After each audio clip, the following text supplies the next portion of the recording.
PHP. Alors l'idée c'est que très souvent, je vais d'abord voir s'il y a des gens dans le chat. Est-ce qu'il y a des gens dans le chat? Je ne sais pas comment on regarde, bon c'est pas grave. Vous pouvez nous signaler si vous avez des problèmes de son, vous pouvez nous signaler si vous avez des soucis d'image ou de réseau, etc. Il n'y a pas de souci. On suit le chat à côté et poser des questions aussi. Voilà. Du coup, l'idée, c'est que très souvent, dans notre boulot, on fait appel à nous, souvent pour aller sur du cloud public ou sur du cloud conteneurisé, même si c'est du cloud privé, etc. Très souvent, il y a des choses qui font que ça ne marche pas bien sur des applications legacy.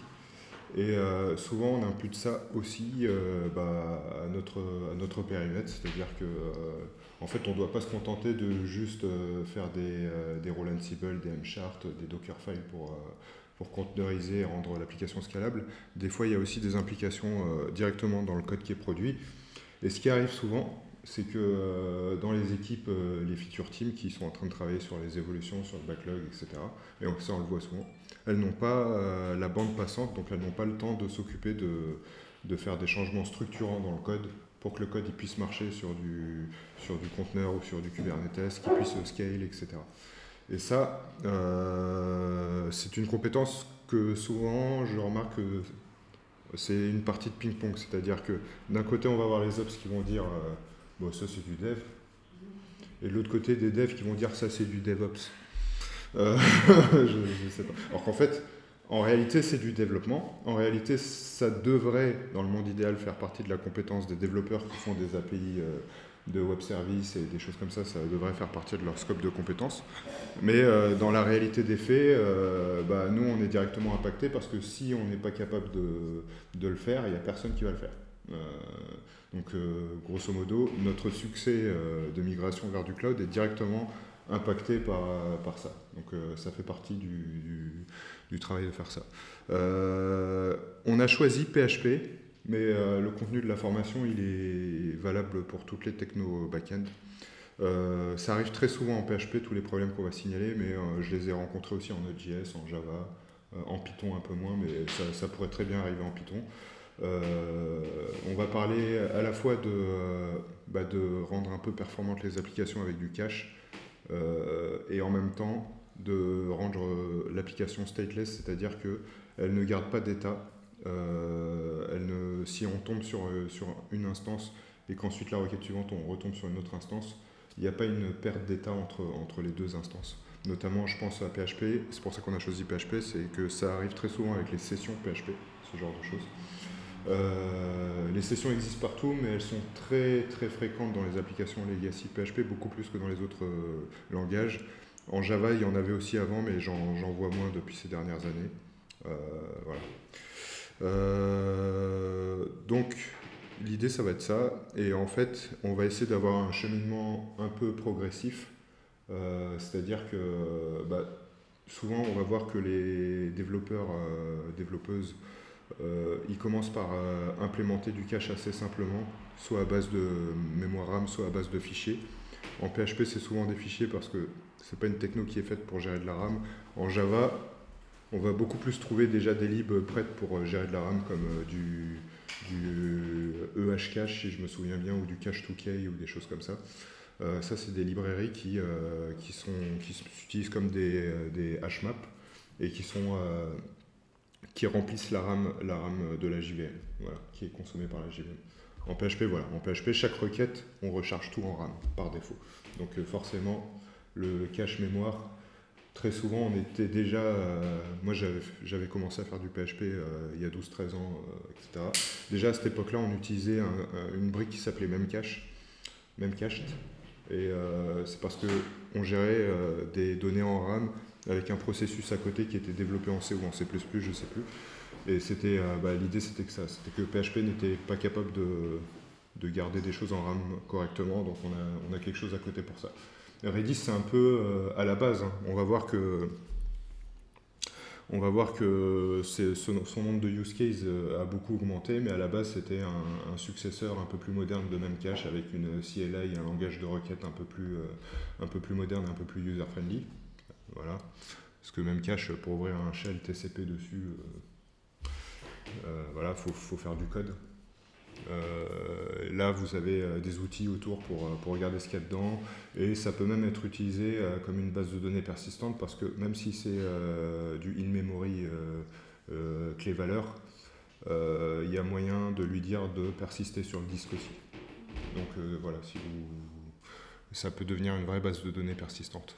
Donc, on va voir dans cette formation les 3 règles d'or du cache, pour moi, d'implémenter correctement du cache de manière générale, indépendamment que ce soit du Redis, que ce soit des fichiers, que ce soit du même cache ou n'importe quelle techno ou du cache 2K ou etc.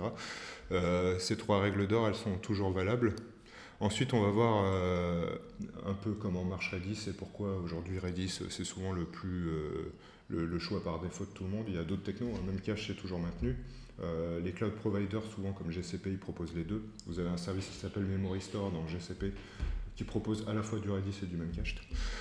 Et ensuite, on va faire une mise en pratique. Donc, on va commencer par prendre un web service avec des requêtes SQL qui fait de la recherche multicritères. On va voir comment mettre en cache les résultats pour éviter de surcharger trop la base de données. Ensuite, on va voir comment on peut changer d'implémentation de cache facilement sans refaire tout son code. Et c'est un peu l'objectif de cette formation, c'était de montrer que, par exemple, on a des clients qui font du PHP, je ne vais pas les citer, mais ils avaient déjà commencé ils ont un MySQL qui est très surchargé, et ils ont commencé à mettre en fichier sur le disque des résultats pour éviter de surcharger MySQL.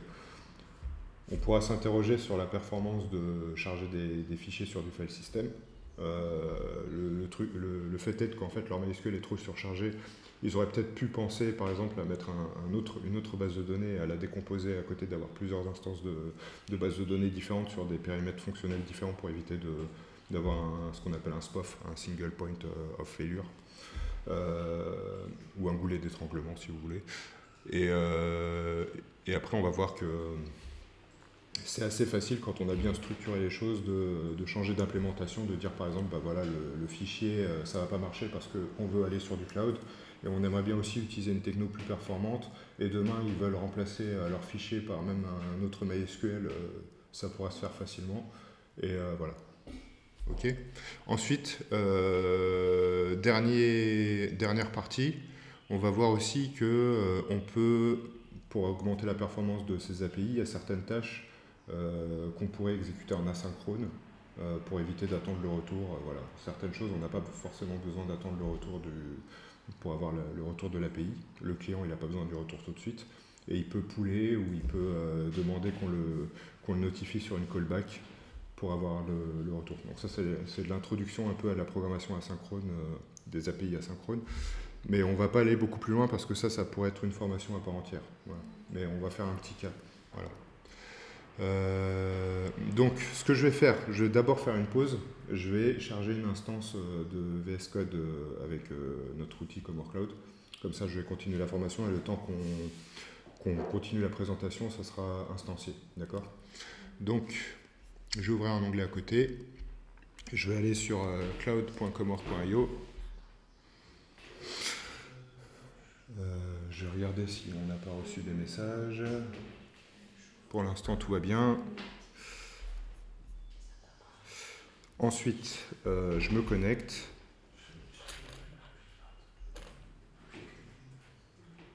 On va créer un projet.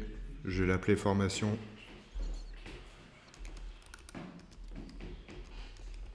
Redis PHP. Tac. Voilà. Ensuite, on va instancier une instance assez grosse pour, je pense que 4 Go ça devrait suffire. Dashboard, on va se mettre sur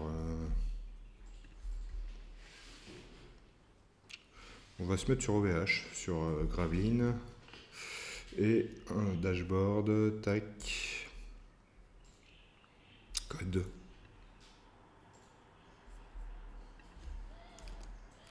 Redis, PHP, tac. Donc là, l'idée, ça va être d'avoir un VS Code pour travailler. On va peut-être mettre 8, on ne sait jamais, parce qu'il y a quand même pas mal de conteneurs. Hop, on choisit une région, une zone DNS, et on choisit, ce code c'est déjà fait, tac, voilà. Donc, ça va provisionner une instance. Je rappelle un peu, mais on a plein de vidéos sur la chaîne qui nous font des démos un peu plus complètes sur comment ça fonctionne. Mais grosso modo, on a un repo Git qui s'est créé avec tous les templates d'installation de notre instance, tous les rôles Ansible qui vont permettre d'installer l'instance et les variables pour injecter dans le template. Et quand ce sera terminé, normalement, on aura un VS Code qu'on pourra utiliser avec tous les outils qu'il faut pour développer en local. D'accord ? Donc, je reprends la formation.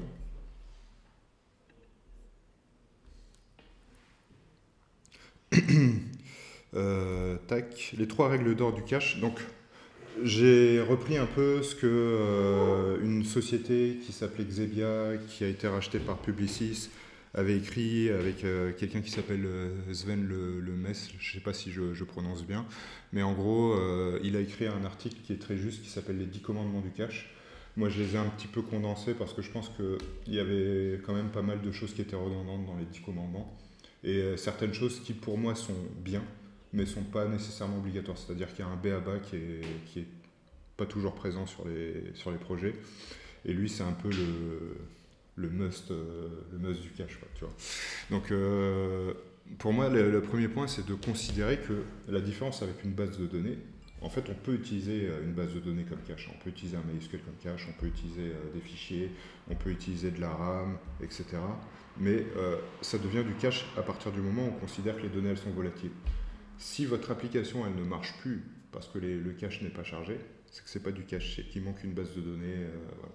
Donc ça, c'est la grosse différence fondamentale entre du cache et de la base de données, peu importe la techno qui tourne derrière.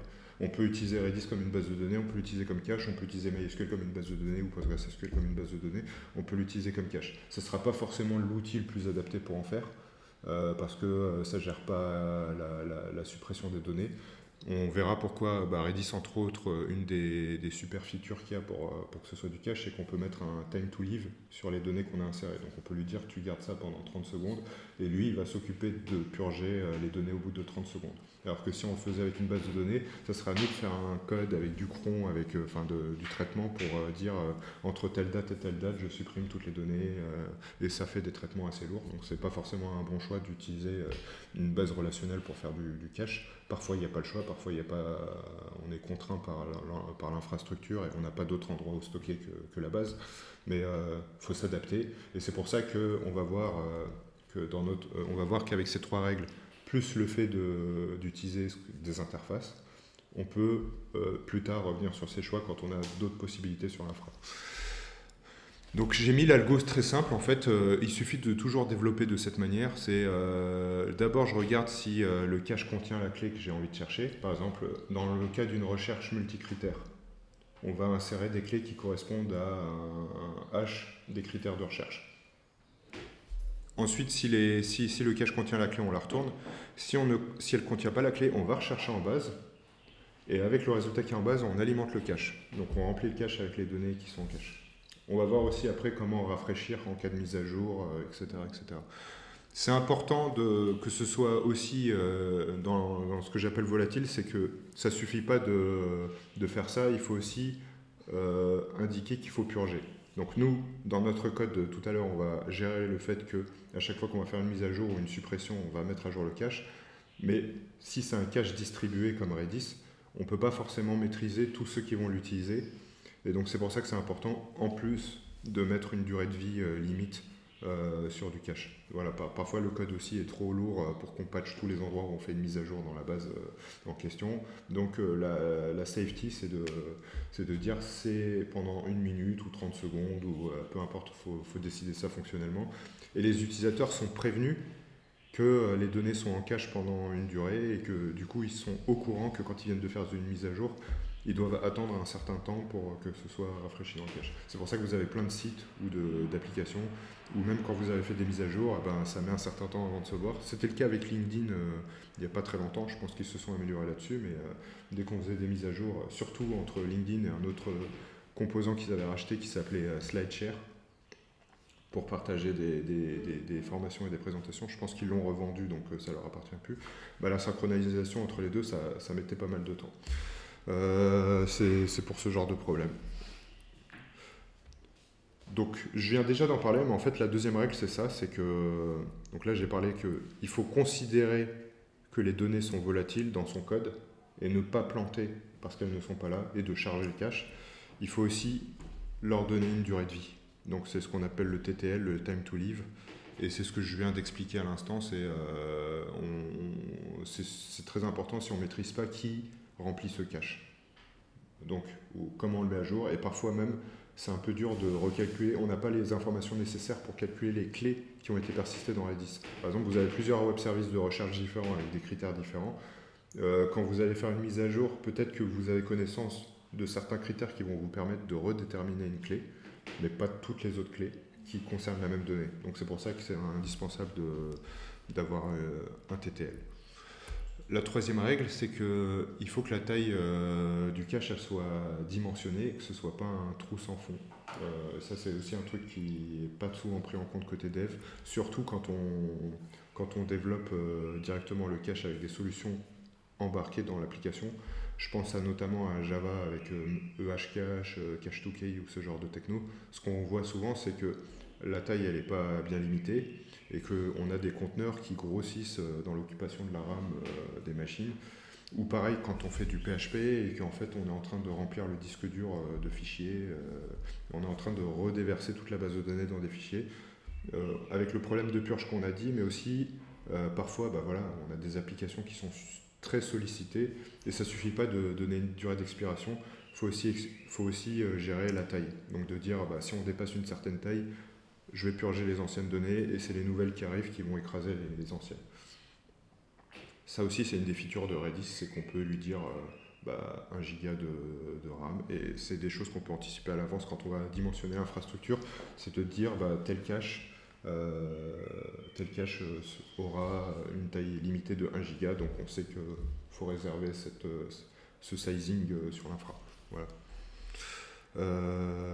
Ensuite, alors, pourquoi Redis? Redis, ça veut dire Remote Dictionary Server. Donc à la base, c'est parce que c'était vraiment un dictionnaire clé-valeur en RAM avec une API TCP qui permet de le joindre à distance sur le réseau et du coup de devenir un cache distribué qui peut être utilisé par plusieurs applications en même temps.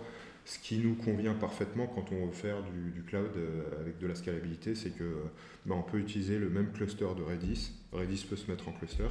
Même quand il y a un seul nœud d'ailleurs, il peut rester distribué. Bon, il n'est pas très, c'est pas très fiable et c'est plus du HA, ce qu'on appelle high availability.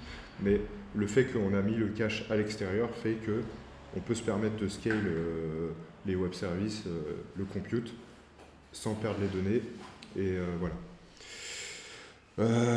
Ça fait partie de la famille des bases NoSQL pour deux raisons. C'est que on peut persister et on peut sharder sur du multi-région en même temps. En gros, le dénominateur commun qu'on a sur les bases NoSQL, et en fait le débat il est en train de se transformer actuellement avec les bases relationnelles qui sont distribuées aussi, c'est que jusqu'à très récemment, ce qui différenciait une base NoSQL d'une base SQL classique standard, c'était que du fait qu'une base relationnelle est transactionnelle, on n'avait qu'un seul master et des slaves et 100% de réplication sur chacun des nœuds. Donc ça veut dire que un Postgres ou un MySQL by design par défaut ou un Oracle, etc., si le master il tombe, on peut avoir une indispo pendant un certain temps, le temps qu'on réalise un nouveau master. Alors aujourd'hui, je crois qu'on dit main replica dans les débats actuels, on ne dit plus master slave. Voilà. Ça, c'est un autre sujet. Mais en gros, on ne peut pas avoir plusieurs mains actifs à différents endroits. Et ça pouvait poser certains problèmes at scale sur des grosses applis distribuées. Je sais pas, je vais citer par exemple un Netflix ou un gros réseau social comme LinkedIn, etc. C'était que la base, elle est à un seul endroit en même temps et vous avez des web services qui sont dans d'autres régions et ça fait beaucoup de coûts de réseau, ça fait beaucoup de latence, etc. Par contre, il y a un intérêt, c'est que grâce à ça, on maîtrise les transactions. Voilà, on peut rollbacker, il n'y a pas un temps de synchro entre les différents. Quand vous avez plusieurs mains, il y a un temps de synchro entre les différents masters ou les différents mains qui fait que c'est compliqué d'avoir une transaction. C'est faisable, Mais quand vous allez demander l'acquittement sur l'ensemble des réplicas, vous allez devoir mesurer ça. Enfin, vous allez devoir attendre que chaque réplica ait commité la transaction pour dire bah voilà, ça y est, par exemple, mon virement bancaire a eu lieu, ça c'est le genre de use case où on a envie d'avoir du transactionnel. Il y a des bases NoSQL qui sont transactionnelles comme Cassandra, par exemple, qui est très connue, ou d'autres. Hein. Bah, Cassandra, par exemple, vous allez lui dire que quand il fait son insert, vous voulez le niveau de consistance, le consistency level, en lui disant bah, je veux que ce soit acquitté sur l'ensemble du data center ou sur l'ensemble de tous les data centers par requête, et en fonction de ça, bah, vous allez attendre plus ou moins longtemps que votre insert. Aujourd'hui, on a des nouvelles technologies qui ont été éditées par des cloud providers comme Aurora, par exemple sur AWS, où vous avez Yugabyte DB qui est une base, qui a repris le même protocole que Postgres. Donc ça veut dire que si vous avez développé votre code avec un client Postgres en PHP ou en Java avec du JDBC, etc., ça va marcher avec Yugabyte, mais derrière ça va se comporter comme une base NoSQL. On ne peut plus appeler ça du NoSQL parce que c'est du SQL du coup, mais ça, c'est ce qu'on appelle les bases hyper distribuées. Donc aujourd'hui, vous avez une collection de bases hyper distribuées qui vont reprendre les syntaxes du relationnel et qui vont même plus loin, qui vont s'adapter pour éviter que vous redéveloppiez votre application, d'utiliser votre code avec vos clients TCP. Bien sûr, c'est pas magique, ça veut dire que si vous devez passer sur de l'hyper distribué, c'est qu'il y a des choses dans votre code qui sont à revoir. Forcément. Ça veut dire qu'il y a des requêtes où vous allez devoir spécifier un peu le niveau de consistance pour lui dire bah ça, je veux pas que tu m'acquittes sur toutes les régions. Vous allez aussi devoir prendre en compte dans votre code que forcément, qui dit NoSQL dit persistance asynchrone en général. Voilà. Vous ne devez pas prendre en compte que la donnée, elle est disponible tout de suite sur l'autre région. Voilà, vous avez persisté votre donnée aux États-Unis. En Chine, il faut attendre un peu avant que ce soit là. Donc votre code doit s'adapter, qu'il n'y a pas une seule base de données. Et ça, c'est un truc qui est fréquent chez les applications legacy qu'on passe at scale. C'est qu'on considère que bah, je viens de persister la donnée, donc elle est disponible tout de suite. Non, c'est plus le cas quand on fait du multi-région, multi-data center, et surtout quand on fait du NoSQL. Ce sera valable avec Elasticsearch, ce sera valable avec toutes ces technos-là. Donc Redis, c'est un peu pareil. Pour en revenir à Redis, il a la possibilité de faire du sharding et d'avoir plusieurs mains qui sont à plusieurs endroits différents, plusieurs data centers.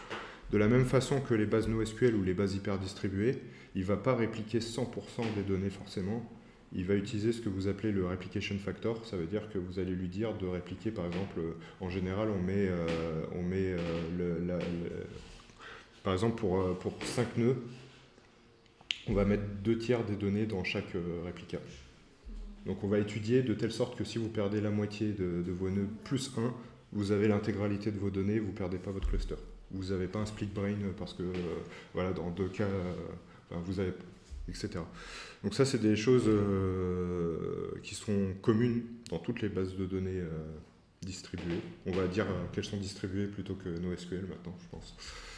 Et Redis en fait partie. Il a évolué Redis. Aujourd'hui, il gère plein de use cases différents. Il gère les time series database, donc ce qu'on peut faire avec par exemple du Prometheus ou du InfluxDB etc. D'avoir des séries temporelles pour pouvoir faire des statistiques et des agrégations sur des time series. Redis le gère. Je ne l'ai pas rencontré aujourd'hui, c'est-à-dire que par exemple dans l'écosystème Cube, tout le monde fait du Prometheus ou une réimplémentation de Prometheus un peu plus distribuée comme du Victoria Metrics etc., où on va trouver du Warp 10 ou d'autres bases. Mais Redis, dans leurs promesses, disent qu'ils font de la time series database et qu'en plus on a les extensions Grafana qu'il faut pour pouvoir utiliser Redis dans Grafana. Je pense que ça va potentiellement être utilisé côté métier, mais je ne le vois pas trop utilisé dans l'écosystème Cube parce qu'aujourd'hui, clairement, le standard qui a gagné, c'est le PromQL de Prometheus. Donc toutes les bases qui vont fonctionner, c'est celles qui se mettent en conformité avec ce langage de requête pour que ceux qui commencent à faire leur dashboard, ils n'ont pas à réécrire tout leur dashboard à chaque fois pour changer toutes les requêtes, etc. Donc c'est pour ça qu'aujourd'hui, on a toutes les bases qui sont compatibles Prometheus sont en train de gagner sur toutes les autres, je pense. Et que moi, personnellement, celle que j'aime beaucoup en ce moment, c'est Victoria Metrics. Elle fait aussi les bases de données graphes, comme Neo4j. Donc j'ai pas essayé, pareil, je sais pas si c'est mieux ou pas que Neo4j. Pour ceux qui connaissent pas les bases de données graphes, l'idée c'est que vous avez plus de table, mais vous avez des liens entre chaque donnée, des dépendances fonctionnelles, et du coup, en fait, vous allez créer des chemins de parcours à chaque requête. Par exemple, vous allez dire je veux ça, ça, ça, ça, ça va me former une sorte de table, enfin un résultat set comme si c'était dans une base de données relationnelle. Mais en fait, les données ne sont pas forcément directement liées et ça va faire des calculs de chemin pour retrouver l'ensemble des données. Par exemple, et vous pouvez spécifier de mémoire, hein, parce que ça fait des années que je n'ai pas revu Neo4j, vous pouvez lui spécifier l'algo qu'il doit utiliser pour le parcours, comme vous pouvez lui dire par exemple utilise Dijkstra. Typiquement, si vous avez tous vu du Dijkstra à l'école, bah vous pouvez lui dire je veux que tu me retrouves toutes ces données en utilisant tel algo. Voilà. Et ben, pareil, la promesse de Redis, c'est de proposer une base comme ça. Ça a particulièrement du sens, je pense, quand vous faites des API qui sont GraphQL. Bon, moi, j'ai un peu un avis, ce qu'on appelle opinionated sur le sujet, mais en gros, pour moi, le GraphQL a beaucoup de sens quand on a une base souple graph derrière. Quand on a une base relationnelle, personnellement, je préfère rester sur du RESTful. Après, vous avez des avis contradictoires qui vont vous citer des avantages à faire ça, côté couche présentation, etc. Mais je pense qu'on sera toujours limité, c'est-à-dire que derrière, on va devoir réinterpréter toutes les requêtes GraphQL dans un modèle qui est figé parce que le souci du relationnel, c'est qu'il est figé. Vous pouvez pas le tordre comme vous voulez. Vous êtes obligé de faire des migrations ou des mises à jour de schéma pour pouvoir le tordre. Donc si de l'autre côté, vous promettez à vos clients qu'ils peuvent récupérer toutes les données dans l'ordre qu'ils veulent avec un langage de graphe, il y a forcément un moment où ça va coincer. Et ce moment, c'est l'API back-end qui va, pour moi, se complexifier forcément pour gérer tout ce que les clients vont demander. Ou alors vous allez devoir gérer toutes les cas d'exception. Typiquement, ça, vous n'avez pas le droit de faire cette requête, vous n'avez pas le droit de faire cette requête, vous n'avez pas le droit de faire cette requête. Alors que si vous avez une base de données qui est souple derrière, je pense que là, ça a beaucoup plus de sens. Voilà. C'est pour ça que moi, je préfère en général faire du RESTful par défaut sur des modèles relationnels. C'est parce que vous avez des API, vous avez les ressources qui correspondent, et voici les ressources qui sont disponibles, débrouillez-vous pour naviguer dedans. Voilà. Mais voilà, ça peut se débattre, hein, ça peut se débattre même pendant des heures. Autre avantage de Redis par rapport à d'autres technos, c'est qu'il est observable. Donc vous avez déjà des dashboards tout près sur du Grafana, des exporteurs Prometheus, etc. pour dire bah voilà, la RAM elle est en train de se remplir, il y a trop de connexions TCP qui sont ouvertes. Vous pouvez vous-même rajouter des extensions puisque en fait derrière il y a une CLI avec un langage de requête. Vous pouvez développer des extensions pour mettre des métriques un peu plus métier. Vous pouvez par exemple dire bah, j'ai plein de clés, j'ai 150 000 clés qui commencent par tel pattern. Vous pouvez faire ce genre d'extension. Donc l'avantage d'externaliser ça dans une autre brique, c'est que c'est observable. Alors que quand c'est dans du code, on est obligé de mettre de l'APM, c'est un peu compliqué pour comprendre ce qui se passe à l'intérieur de votre cache, de voir qu'est-ce qui remplit votre cache. Vous avez des langages où c'est déjà plus ou moins outillé. Par exemple, je vais reciter la lib cache2k de Java. Bah, elle expose déjà des métriques JMX que je peux aller superviser en ouvrant une connexion JMX au jar. Mais ce qui est un peu dommage, c'est que ça va ralentir la JVM qui est en train de tourner en prod pour observer ce qui se passe dedans. C'est pour ça que moi je préfère que c'est la stratégie diviser pour mieux régner. Hein, donc, voilà. Ou separation of concern, vous ne mettez pas tous vos œufs dans le même panier. Voilà. C'est ça. Alors, ensuite, on va passer à la pratique maintenant. Donc le temps qu'on parle, je pense que l'instance a dû se provisionner. Donc ce que je vais faire, c'est que je vais ouvrir ce repo. Ah, il a changé d'adresse. Alors, pourquoi il a changé d'adresse? Non, c'est pas normal. On va le chercher.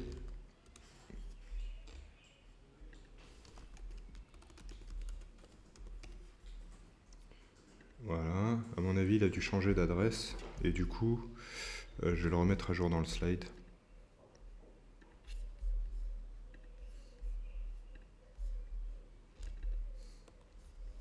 Alors, tac.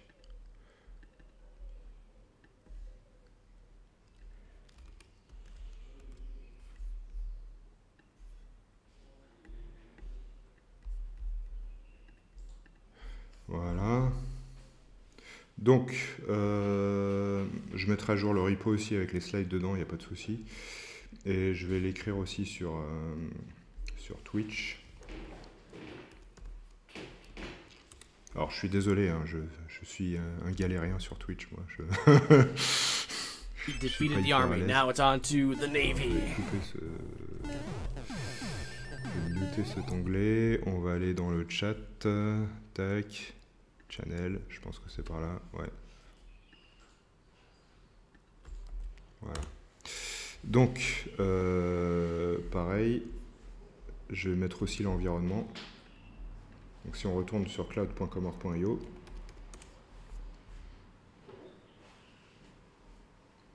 normalement, mon instance de code, elle est active. Et j'ai reçu un mail avec les accès, voilà, access password.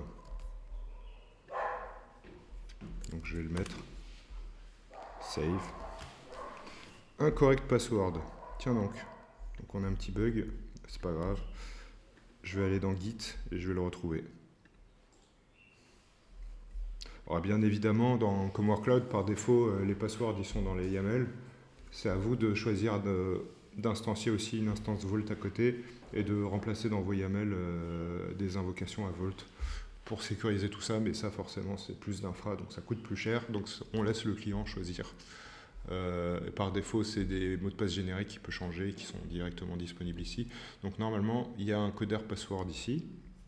J'ai l'impression que c'est le même que j'ai reçu par mail. Tac, tac, tac. C'est pas grave, on va le réessayer.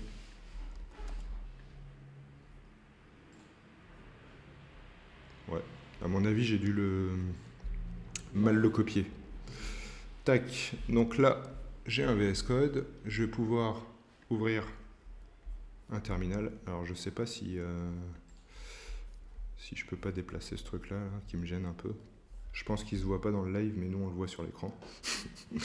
Alors, tac, terminal. New terminal. Et là, je vais faire un git clone. Je vais faire un cd project. Git clone de ça. Hello. Il faut que j'autorise la copie. Non. Il faut que je recopie ma formation. Le repo de ma formation.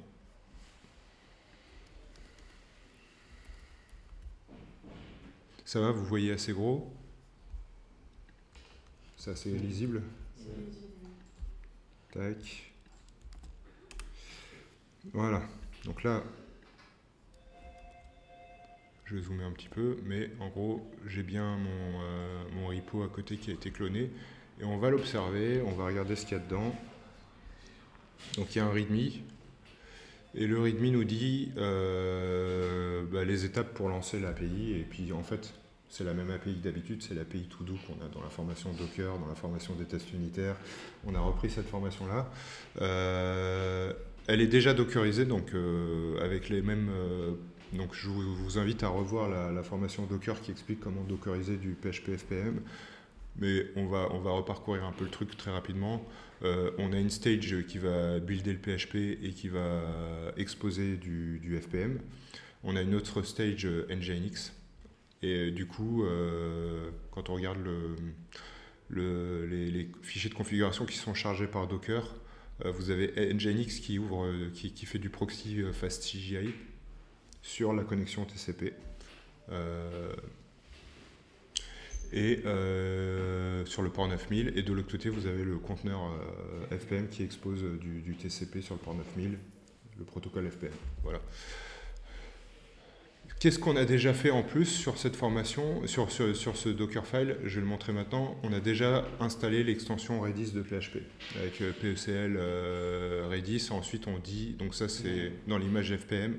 Dans l'image FPM, ils ont fait des raccourcis pour enable des extensions. Donc voilà, là on a juste installé comme ça, c'est déjà fait.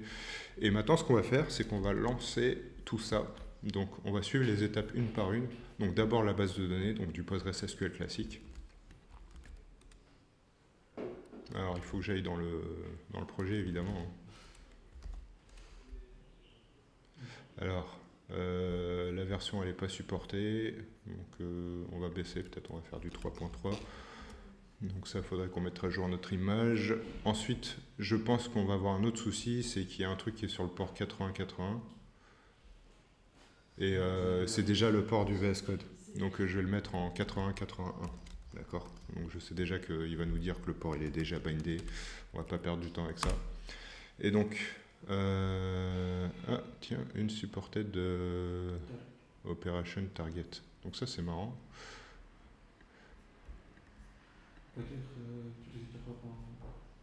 Ouais. 3.7. Je suis pas sûr des versions, moi je les connais pas. Ouais, ça a l'air. J'ai eu un problème. Ouais, merci Gadoul. Tac.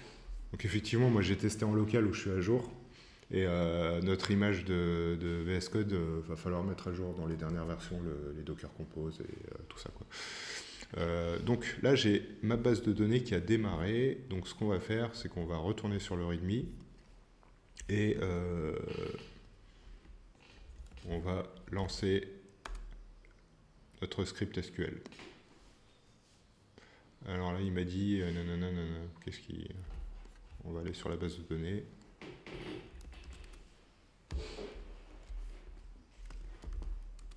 Ouais. Donc, je pense qu'on a un petit souci de volume là. Donc, qu'est-ce qu'on a? On a un fichier normalement install.sql qui traîne quelque part ici. Voilà. Et ce truc là, normalement, il doit être monté en volume. Voilà, normalement c'est bon. Ah oui.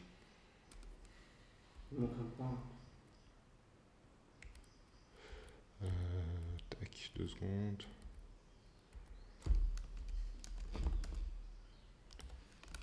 Tiens, il m'a pas remis. On va se remettre en exec. Je vais faire un /i de /install.sql. Ouais, donc ça c'est un peu bizarre. Normalement il m'aurait dû me copier le fichier, c'est pas très grave. Ce qu'on va faire, c'est que c'est juste pour initialiser, donc on va copier directement cette instruction.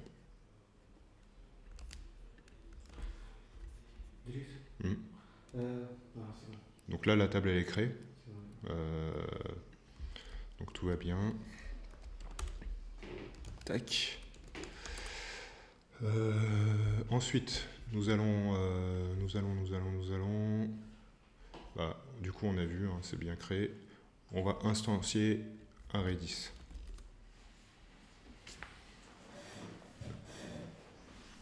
Ah, il n'est pas dans le Docker Compose. Si, mais je l'ai fait un par un, en fait.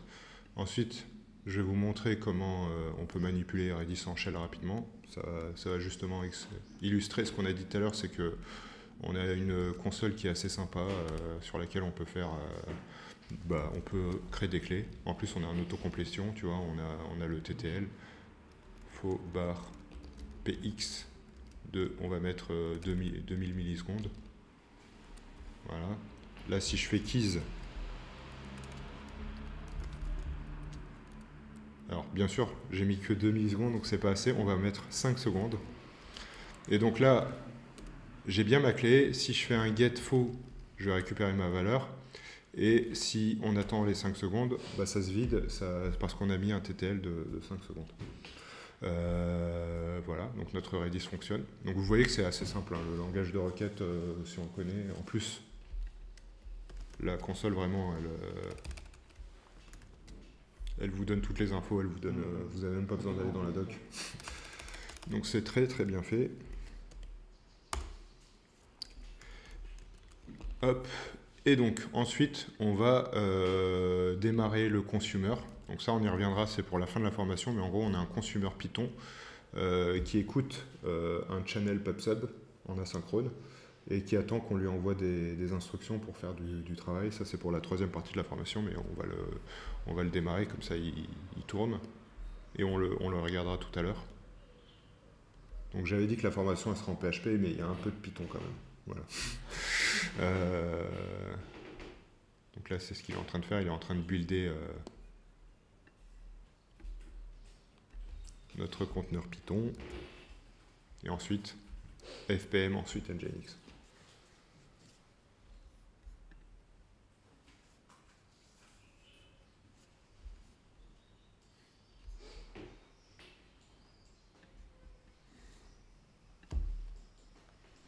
Alors, en attendant, je vais regarder si on n'a pas eu une question. J'ai l'impression qu'il fait un peu sombre. Je vais ouvrir le volet.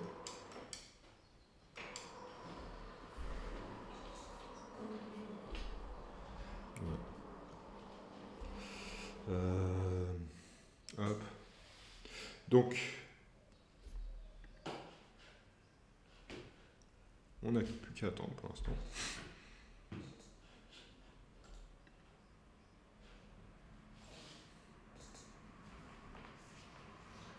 Le cercle de lumière. Il est cassé. Oui, Ah, il est c'est cassé. encore son. Il est cassé. Parce que c'est contre lui. Ouais, c'est pas grave, c'est pas grave. De toute façon, ce qui intéresse les gens, je pense, c'est plus le VS Code. Alors pour info, ouais, j'avais mis le t-shirt de circonstance Redis. Je sais pas si ça se voit bien. Mais... Hein? C'est pas visible. J'ai fait exprès de l'inaugurer pour cette date.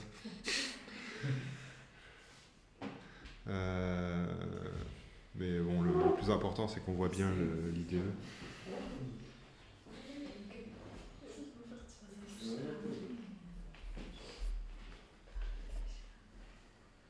Hop.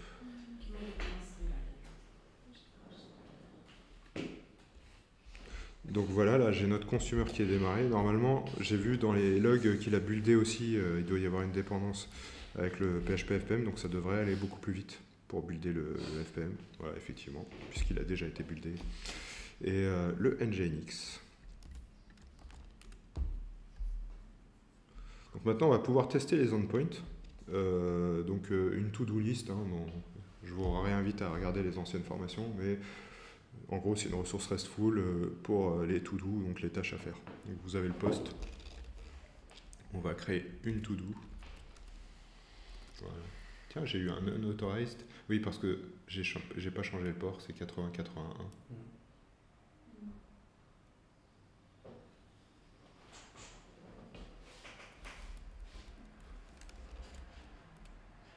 Voilà. Ensuite, je vais tout de suite remplacer tous les 80-81 par 4. Voilà. Sinon, on va galérer avec les copier-coller. Voilà. Hop.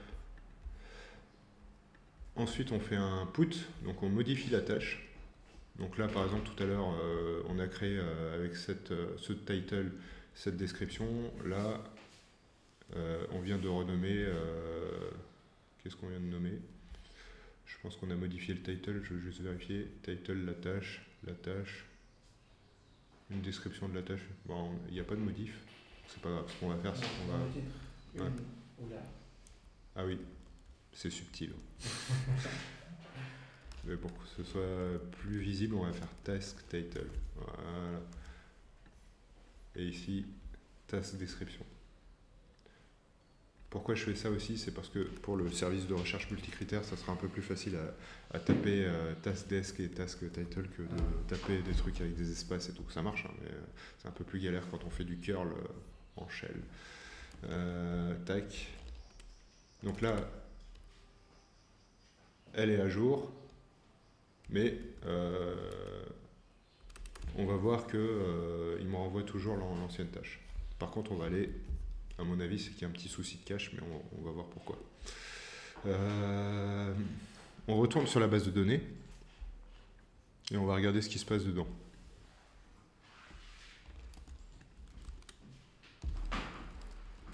Donc là, j'ai une table to do. On va faire un select étoile from to do. Donc, visiblement, mon put ne fonctionne pas.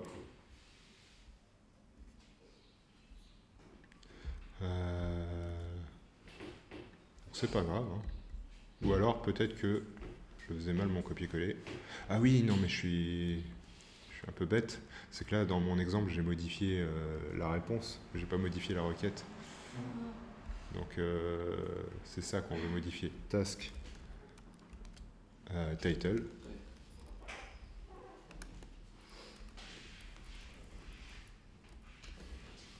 Et on va modifier la description aussi.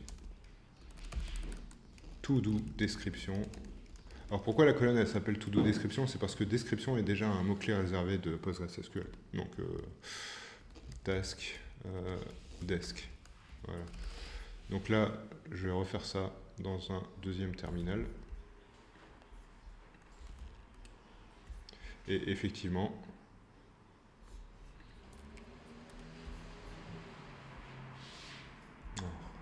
pourquoi il m'a ouvert un shell ici? Je peux pas le fermer.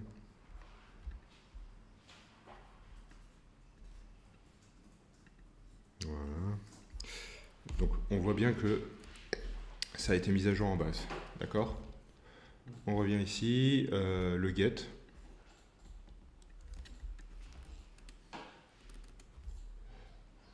Le delete.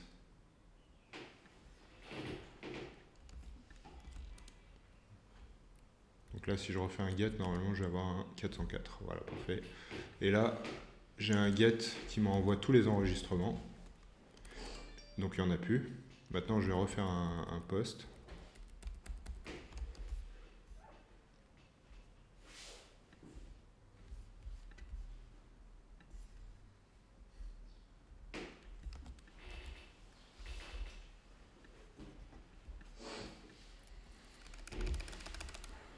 Title task.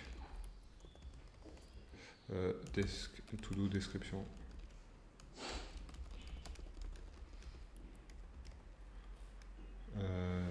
Desk task.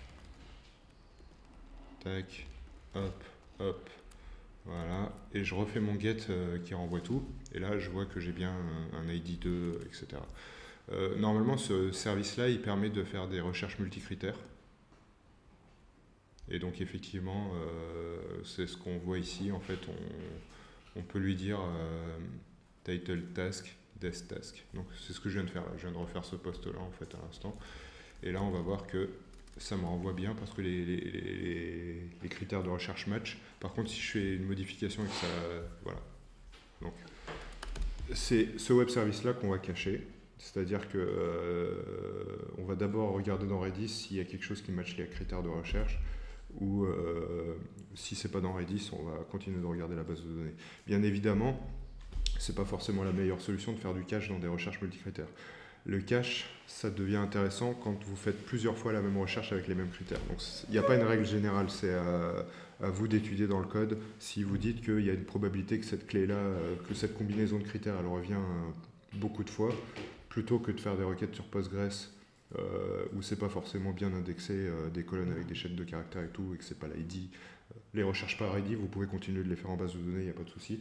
Mais si vous avez l'impression que vous avez une recherche qui revient très souvent dans vos logs avec les mêmes critères, par exemple une transaction, le client il fait 150 fois la même requête, il va chercher 150 fois la même donnée, là c'est intéressant de la mettre en cache. Par contre dans d'autres cas, si vous avez des recherches multicritères ou votre combinatoire, vous avez une explosion combinatoire des critères de recherche, là, vaut mieux utiliser quelque chose qui s'appelle Elasticsearch ou équivalent, un peu comme sur YouProdit, on ne maîtrise pas toutes les recherches qui vont être faites, c'est très varié. Là, c'est mieux d'utiliser un search engine, donc un autre type de base de données, ce qu'on appelle des moteurs d'indexation. Vous avez Elasticsearch, vous avez Algolia, vous avez Solr, vous en avez plein. Il y en a d'autres que je ne vais pas citer, mais parce que je ne les connais pas, mais j'en ai vu passer plein d'autres qui sont basés soit sur du Lucene, donc Lucene c'est le moteur d'indexation qui tourne en dessous d'Elasticsearch et de Solr, Et Solr et Elasticsearch, ce qu'ils font, c'est qu'ils permettent de mettre des Lucene en cluster et de rajouter une couche d'API par-dessus, une couche d'API REST pour pouvoir y accéder. Voilà. En gros, fondamentalement, c'est ça. Bien sûr, c'est des produits qui se sont largement diversifiés. Dans le cas d'Elastic, vous avez toute la suite avec Kibana, vous avez aussi les ETL, donc les bits ou les Logstash qui permettent de faire du découpage, etc. Donc ça va beaucoup plus loin que juste faire de la base d'indexation.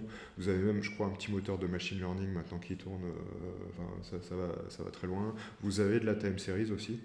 Alors je sais pas, je pense qu'en interne, c'est pas vraiment une base time series, mais ça vous permet d'avoir quelque chose qui se rapproche de la time series. De toute façon, même le search engine, c'était ce qu'on utilisait avant les time series, on utilisait un search engine pour indexer sur des dates, pour dire fais-moi des agrégations, des buckets entre ces deux dates-là, même avec du temps de Solr il y a 10 ans. Voilà. Donc je dérive, mais voilà. Dans cet exemple-là, on va supposer que ce web service-là, en fait, on n'a pas d'Elasticsearch. Voilà, parce que ça coûte cher aussi à héberger Elasticsearch, hein, parfois, donc c'est une grosse machine. Hein. Mais on va supposer qu'en fait, il y a des clients qui refont 150 fois le même get très souvent, et que c'est très souvent la même requête qui est appelée. Donc dans ce cas-là, c'est intéressant de la mettre en cache. C'est ce qu'on va faire. Donc on va regarder un peu le code PHP. C'est du Laravel. Donc bien évidemment,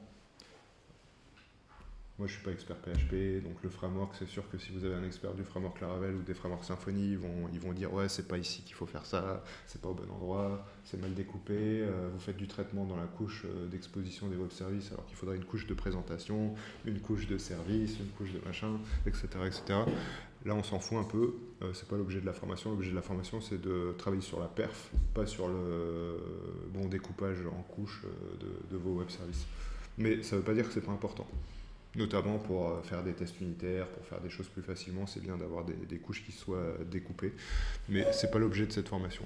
Donc vous avez un fichier route avec toutes les routes REST dedans. Donc c'est très moche. Hein. Et dans les routes REST, vous avez directement les traitements qui font les recherches en base de données avec l'équivalent de Laravel de PDO. Je ne sais pas comment ça s'appelle, mais grosso modo, c'est la couche DAO de Laravel hein, pour accéder à PostgreSQL. Et vous avez déjà... Alors, c'est ce que je voulais montrer, c'est que, par exemple, le web service qu'on va vouloir modifier, c'est le get. Le get qui fait des recherches multicritères. Et donc, ici, il est là, je vais le présenter très rapidement. Vous avez une requête SQL qui ramène tout, par défaut, avec une limite de 1000. On pourrait mettre la limite dans des critères de recherche aussi pour faire de la pagination. Ce n'est pas l'objet de cette formation de faire des API paginées correctement, mais peut-être qu'un jour on en fera une petite pour ça. Là, ce qu'on voit, c'est que c'est un peu comme on faisait à l'ancienne, c'est à chaque fois qu'on veut faire une requête construite dynamiquement, à chaque fois qu'on va vouloir ajouter des critères, on va rajouter des blocs comme ça. Et donc on va concaténer avec end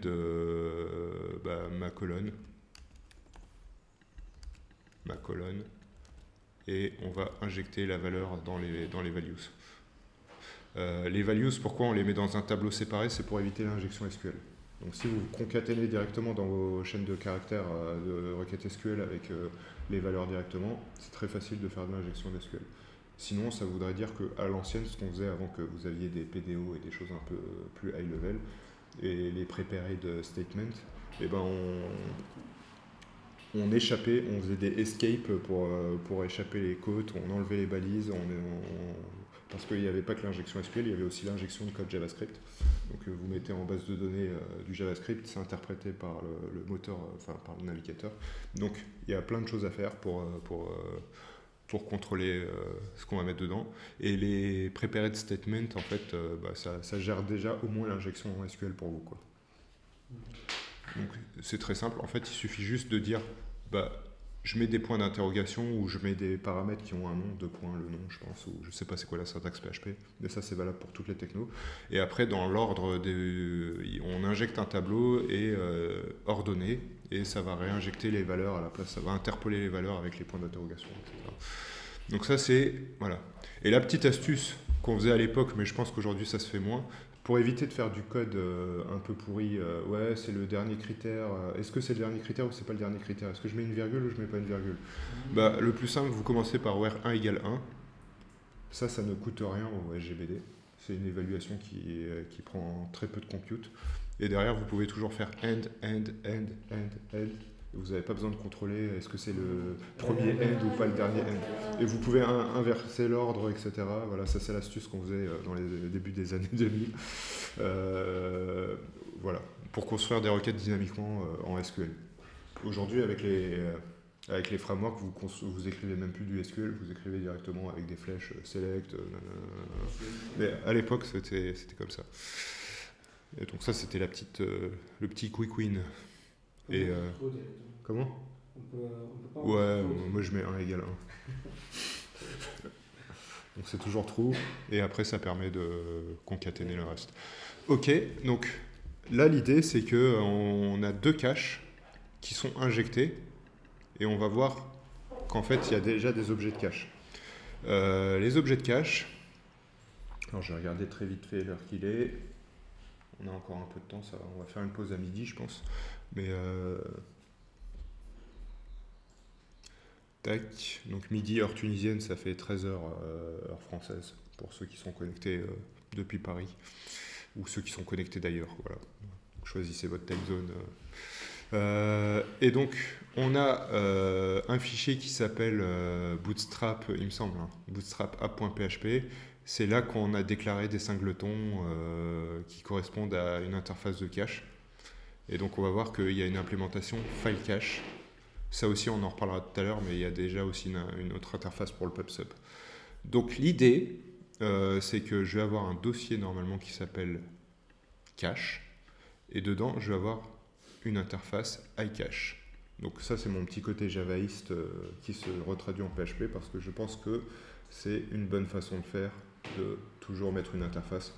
Pour ce que je vous ai expliqué tout à l'heure, c'est le jour où je veux changer par Redis, je veux changer par MySQL, je veux changer par autre chose, bah, mon code ne changera pas parce que je suis passé par une interface. Donc ça, c'est un réflexe de javaïste à la base, mais qu'on retrouve dans, je pense que ceux qui font du .NET et du C#, ils ont l'habitude de faire ça aussi. Et PHP, les interfaces existent. J'ai pas le sentiment dans les codes où je suis passé, mais c'est souvent sur des... Nous le PHP, le souci, c'est qu'on tombe souvent sur des équipes un peu legacy. On tombe rarement sur les teams experts des frameworks comme Symfony, Laravel, etc. Donc, parce qu'on nous appelle pour bouger sur du cloud, donc c'est logique. Ceux qui sont déjà dans les dernières techno modernes, généralement, ils ont un peu moins besoin de notre aide que les autres. Donc,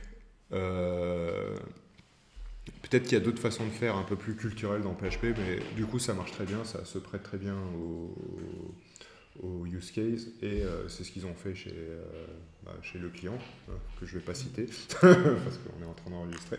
Et ils m'ont dit que, ils ont repris ce code-là tel quel, ils font du Zend encore, ils vont peut-être passer à Laminas, qui est l'évolution du framework Zend, qui est toujours maintenu, mais par un petit noyau de personnes.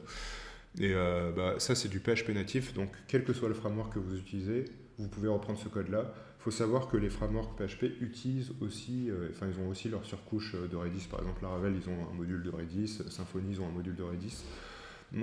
Comme quand on fait du Java, Spring, il y a Spring Cache. Comme quand on fait quand on utilise des frameworks, souvent il y a une couche. Le souci avec ces choses-là, c'est qu'on retombe dans le travers où, si j'ai besoin de changer d'implémentation, je vais réécrire tout mon code. Donc même si vous utilisez le framework, je pense que c'est une bonne pratique de rajouter votre couche d'interface cache à vous, pour que si vous devez changer d'implémentation, il y a un seul endroit à changer, c'est l'implémentation de votre interface. Même en utilisant l'implémentation de Laravel, de Redis, etc.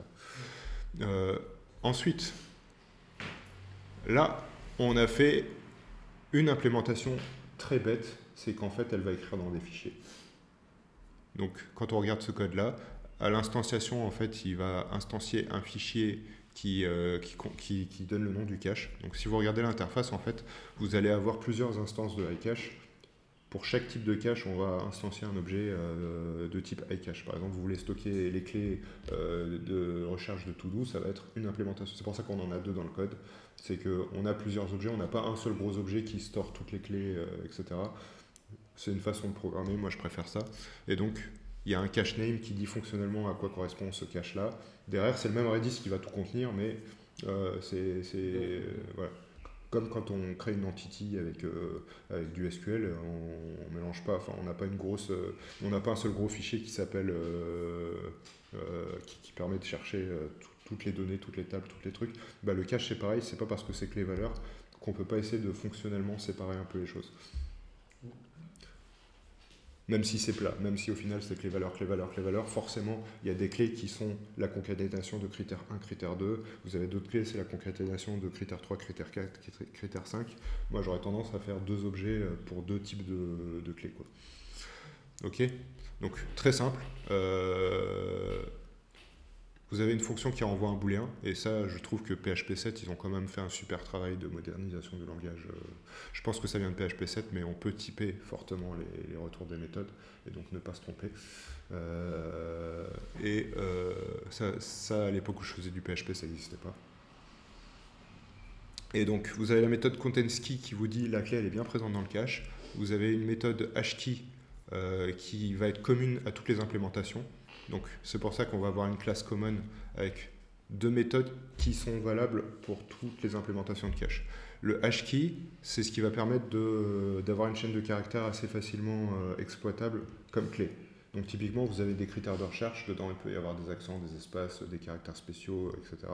C'est pas très pratique. Donc nous, on l'encode en base 64 et on la préfixe avec le nom du cache pour que si jamais il y a des homonymes, ça aussi c'est un truc qui arrive avec du cache, c'est que on concatène des critères de recherche, par exemple la description et le titre, mais rien ne vous dit que quelqu'un n'a pas créé une autre table avec une autre truc avec exactement les mêmes valeurs. Donc, par exemple la description d'une to-do, c'est le même texte que le nom d'un utilisateur, typiquement. Imaginons je suis dans Jira ou dans GitLab et je crée une tâche qui s'appelle Ayoub que je vais éditer plus tard. Mais il y a aussi un utilisateur qui s'appelle Ayoub. Donc, si vous ne faites pas attention, vos clés de cache, elles vont s'écraser. Donc, ça, c'est le genre de truc qu'il faut faire attention. Donc, pour moi, c'est aussi pour ça que je préfère séparer par plusieurs trucs. Et il faut mettre un discriminant en plus. Et moi, je préfère mettre le nom. Voilà. Je préfère qu'un cache soit nommé pour dire fonctionnellement, ce cache-là, c'est les to-do, je sais pas quoi. Et toutes les clés, elles seront préfixées par le cache name. Et ensuite, l'encodage base 64 des critères, de la concaténation des critères de recherche. Ok. Voilà. Question. Concernant le codage, j'ai vu qu'il y a des codes toujours UTF-8, quelque chose, je pense.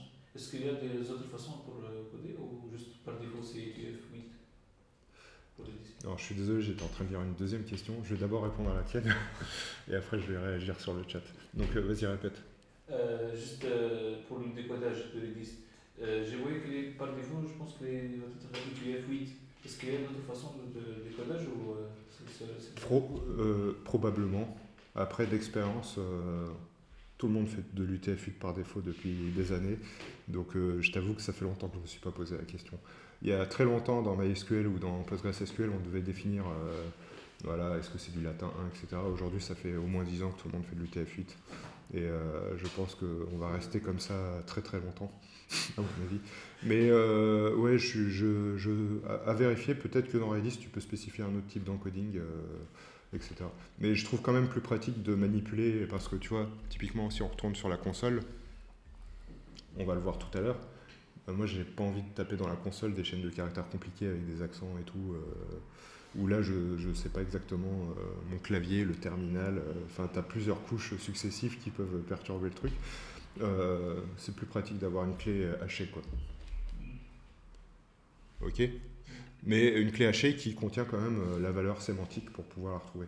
Donc je vois qu'il y a Laurent Dauguin, qui est DevRel chez Couchbase, qui me dit changer par Couchbase, bien sûr. Donc on va faire un petit peu de pub pour Couchbase. Couchbase, c'est un peu... alors moi je suis pas un expert, je suis en train de regarder aussi, mais c'est un peu une base à la base qui était équivalente à ce que fait MongoDB. À l'époque où je l'avais rencontré pour la première fois, c'était un projet open source qui s'appelait CouchDB. Et Couchbase, c'est un fork qui a été mergé avec un autre produit, j'ai oublié le nom. D'ailleurs il est en train de réagir, il pourra me corriger si je dis des conneries, qui a été mergé avec un autre produit. Et en fait, déjà à l'époque on disait qu'il y avait un peu moins de dette technique dans le code de CouchDB, pardon.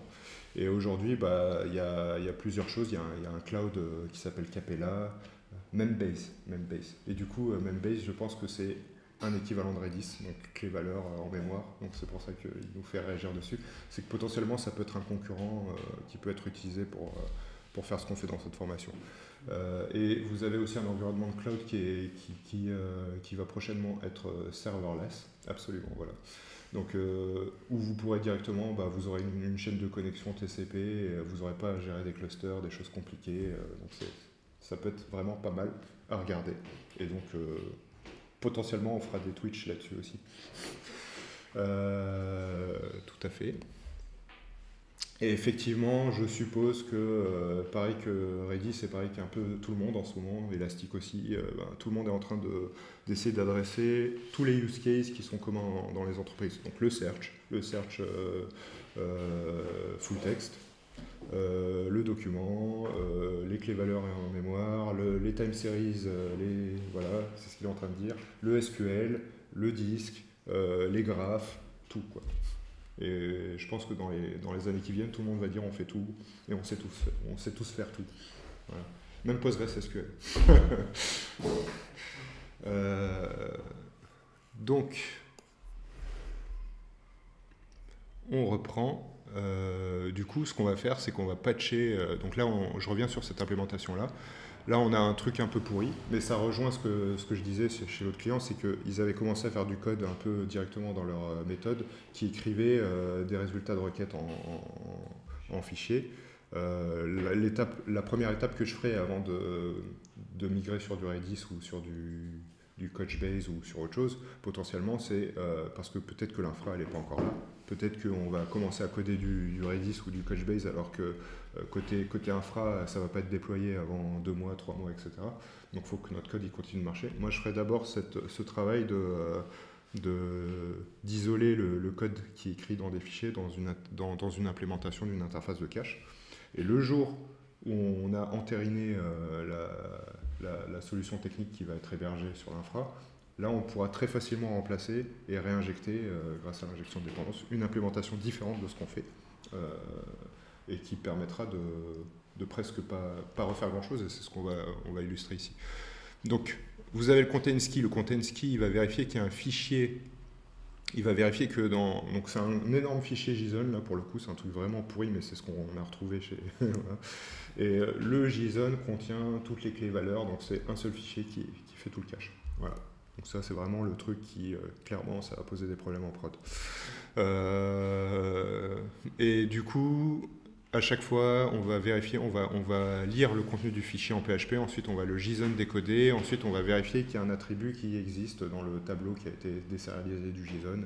Et si ça existe, on renvoie true, si ça n'existe pas, on renvoie false. Le get, c'est un peu le même principe, et ça renvoie directement le contenu.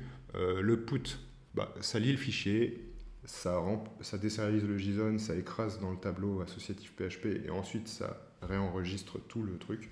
Donc là, je vous laisse imaginer les problèmes de lock sur les fichiers qui vont se poser quand on aura une appli qui sera... voilà. Donc c'est pour ça que c'est pas une bonne solution. Mais voilà, on est obligé de faire des compromis au début. Ensuite, vous avez, je veux rajouter une clé, je veux rajouter... Voilà, vous avez les champs multivalués, donc potentiellement, vous pouvez avoir une clé. Le contenu, c'est un tableau. Et je vais vous montrer pourquoi c'est utile. Ouais. Le valeur, ça va être un array juste. Ouais, c'est ça. Donc là, dans le cas de notre fichier, c'est très simple. Ça va être la méthode add qui est ici. Et vous allez voir qu'en fait, on peut réutiliser la même dans Redis. C'est que dans Redis, je pense que Redis, il me semble qu'il y a déjà des types multivalués. Si je ne me trompe pas, il y a déjà des types multivalués. Mais quand vous avez un doute et quand vous n'êtes même pas sûr de l'implémentation que vous allez choisir, vous pouvez le développer vous-même en disant, voilà, ça va être... finalement une clé valeur, la valeur ça peut être un JSON, un tableau en JSON, voilà, tout simplement. Et c'est ce qu'on a fait ici. Et donc à chaque fois qu'on veut rajouter une valeur, on va vérifier si dans la valeur qui est en fait un tableau, l'élément existe. S'il n'existe pas, on le rajoute. tout simplement. Donc ça, c'est la méthode add. La différence entre la méthode put et la méthode add, c'est que la méthode put, elle va écraser toute la valeur dans le cache. La méthode add, elle va considérer que c'est un tableau et elle va rajouter une valeur dedans. Ok. Je reviens sur le truc. Alors, time series, on va rajouter des trucs pour la set 2, donc c'est sur leur backlog Couchbase. et Postgres fait déjà tout. Oui, sauf le memory, le in-memory, effectivement. Et Postgres, effectivement, il y a une extension de mémoire qui s'appelle TimescaleDB qui permet de transformer son Postgres en base de données time series aussi. Tout est bien et c'est très dur de choisir en ce moment. Donc voilà. Il y a aussi une extension PostGIS pour faire des trucs géographiques avec. Voilà, bref, il y a plein d'extensions. Tout à l'heure, j'ai tweeté juste avant la formation une extension qui s'appelle PostgREST. En fait, ça permet de transformer votre PostgreSQL en API REST. Donc directement, ça typiquement, bien sûr vous n'allez pas l'exposer comme ça en public, l'API, mais typiquement moi je suis tombé plusieurs fois sur des infras où on n'a pas le droit d'accéder à la base de données si on n'est pas sur cette ferme de serveur là, si on n'est pas dans cette zone dans le réseau, on n'a pas le droit d'y accéder. Et donc on est obligé de développer une API CRUD qui fait que du CRUD avec contrôle des droits et potentiellement ça pourrait remplacer ça. Je crois qu'il y a un équivalent aussi pour transformer Postgres en GraphQL, donc une API de lecture de Postgres en GraphQL qui existe. Et le truc, j'ai été un peu regarder le code, il a été développé en Haskell. Voilà. Tac. Du coup, revenons à nos moutons. On va commencer à développer la partie un peu métier, c'est-à-dire comment je vais faire pour que je puisse chercher en cache plutôt qu'en base. Donc là, c'est pas très compliqué. On a deux caches, on a predicate by ID et on a result by predicate. Donc, pourquoi on a deux caches? Je vais y revenir plus tard. C'est pour faciliter les mises à jour, enfin, c'est pour faciliter les suppressions de clés quand on a fait une mise à jour. Donc, on va commencer le cas simple. On va prendre result by predicate. Donc là, je sais que je vais stocker le résultat de la base de données en cache avec une concaténation de predicates. Les predicates, c'est les critères de recherche. Ok. Donc, c'est ce qu'on va faire ici. Je vais rajouter un autre tableau, enfin une chaîne de caractères plutôt, cache key, ou je vais plutôt l'appeler comme ça, je vais garder le même nom. Hop, ensuite, je vais concaténer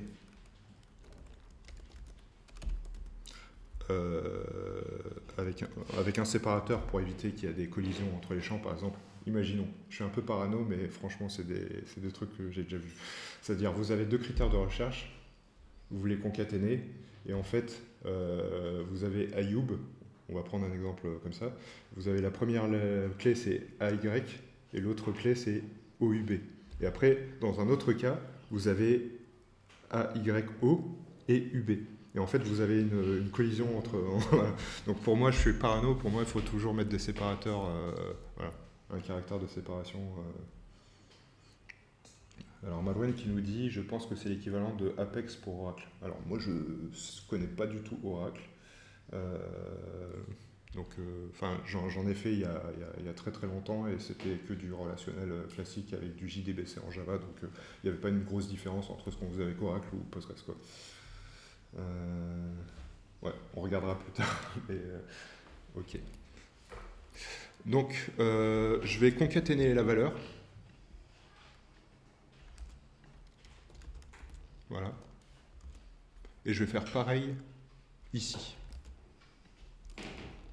Donc, vous voyez que c'est un peu comme le principe de la requête SQL, c'est je construis dynamiquement ma clé avec des concaténations de choses. Donc là, je vais prendre la description, bien évidemment. Et ensuite... là, ce qu'on va faire, si on revient dans le README, je pense qu'on nous avait donné une consigne, c'est qu'il faut rajouter un header dans la réponse en fonction de on a cherché le résultat dans le cache ou on a recherché le résultat dans un fichier. Donc on va le faire aussi, il ne faudra pas qu'on oublie cette partie, ça va permettre de tester notre code. Donc là voilà, j'ai construit ma clé. Donc ce qu'on va faire, c'est que par défaut, je vais enregistrer en cache.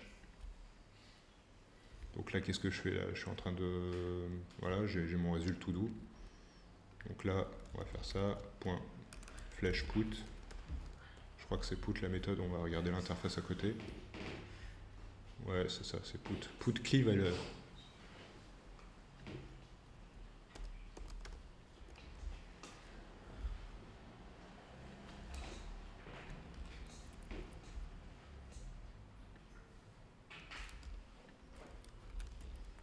Ensuite, ce qu'on va faire ici, avant le select, c'est qu'on va faire un if contains key de notre clé. Donc là, évidemment, je vous le fais en mode programmation, mais avec les frameworks magiques comme Spring et tout, vous avez des annotations catchable. Voilà, c'est ça, avec les clés. C'est comme je vous ai dit, il y a des avantages à inconvénients, c'est que quand vous faites ça, bah, vous vous couplez au framework et en fait vous vous couplez à la techno. Spring, je pense que c'est pareil avec les autres frameworks. Spring a une particularité, c'est que Spring Cache, et c'est une couche d'abstraction quand même. Donc vous pouvez implémenter des interfaces de Spring, à mon avis, pour d'autres caches qui ne sont pas gérées par Spring Cache. Par exemple, si ça n'existe pas, vous pouvez créer la vôtre. Donc ça remplit le job aussi, potentiellement. Oracle Apex est la plateforme d'application d'entreprise low-code la plus utilisée au monde. Vous permet de construire des applications d'entreprise évolutives et sécurisées dotées de fonctionnalités puissantes. Ces applications peuvent être partout dans le monde, dans le cloud ou sur site. D'accord, bah merci. Du coup, tu veux devenir commercial pour Oracle, Laurent? Ouais, bah regardez. Après, il faut regarder aussi le prix, il faut regarder tout ça. Mais non, ça va. Il l'a écrit. Ok, donc là, je vais ici, qu'est-ce qu'on fait? Bah, si on a trouvé notre clé, bah, on va retourner la valeur, d'accord, directement. Donc, on va faire un return. Alors, on va regarder l'interface, mais l'interface get, elle nous envoie un string. Et nous, notre web service, il doit renvoyer quelque chose comme ça. Donc, on va le copier. Et en fait, il faut désérialiser l'objet. On va stocker directement tout l'objet résulte. Je pense que ça va être... Comment? J'ai pas compris. Oui, merci. Merci. Ensuite, on va ici faire un JSON décode de $cache, ici il manque un dollar. Tac, hop. Donc, get la clé. Ensuite, on va vérifier l'implémentation pour vérifier si c'est moi qui dois hacher ou pas.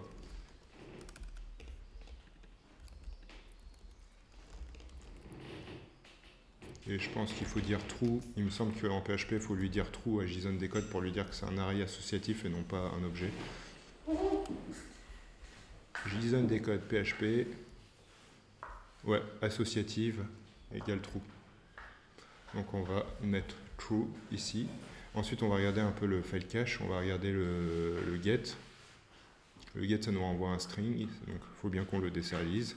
Et le put, ça nous de sérialiser la valeur. Donc pareil, ici on va lui dire JSON décode, JSON encode plutôt, si je me souviens bien de PHP.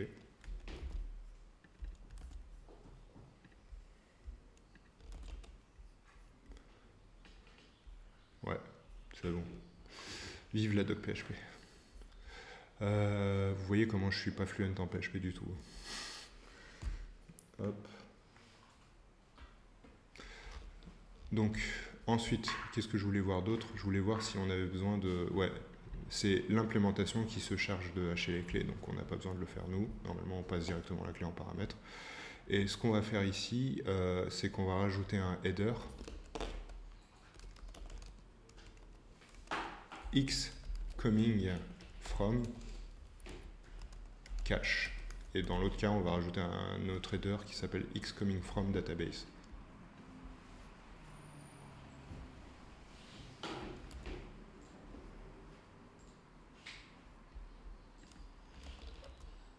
Ok, pardon, database. Ouais. Donc là, ça va être facile à tester. On va relancer notre conteneur, donc je vais reprendre ma petite commande.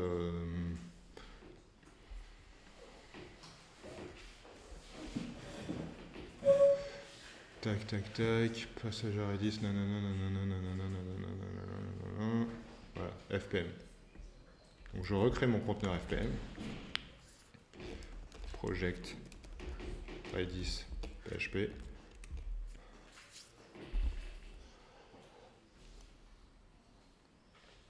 Donc le temps que ça build, c'est un peu long, hein, mais oui, je suis pas. On vient de créer l'environnement.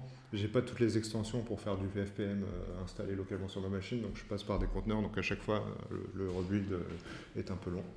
Et effectivement, j'ai pas envie de me casser la tête à installer un environnement PHP là tout de suite. Donc on va continuer de regarder un peu le code le temps que ça rebuild. Mais là, typiquement, normalement, ce qu'on a fait, c'est qu'on a géré le remplissage le lazy loading du cache, c'est-à-dire que quand ça n'existe pas dans le cache, on recherche dans la base, on remplit le cache, mais on n'a pas du tout géré la suppression des entrées de cache quand on a fait une mise à jour dans le put ou dans le delete. Donc on va commencer à regarder, c'est pour ça qu'il y a un deuxième cache ici, qu'on va utiliser. Et en fait, celui-là, c'est l'inverse, c'est-à-dire que on va mettre comme clé l'ID de la ressource, de la to-do, et en valeur, on va mettre les clés de l'autre cache. Parce que sinon, on n'est pas capable de la retrouver. En fait, quand vous regardez le delete et le put, qu'est-ce que vous connaissez ici? Vous connaissez l'ID. Donc, pour être capable de dire j'avais fait une recherche avec Ayoub et que vous faites un put ensuite en lui disant c'est l'ID 2, et il faut être capable de dire 2, il y avait une clé de cache qui s'appelait Ayoub, donc il faut maintenir un deuxième cache où finalement les clés ça deviennent des valeurs du deuxième cache. Donc ça c'est pareil, voilà, des algos classiques des patterns classiques d'utilisation de cache, il y a ça. Il faut faire la recherche bidirectionnelle. Donc d'abord on va tester, vu que notre conteneur a démarré, on va faire un get, donc on va reprendre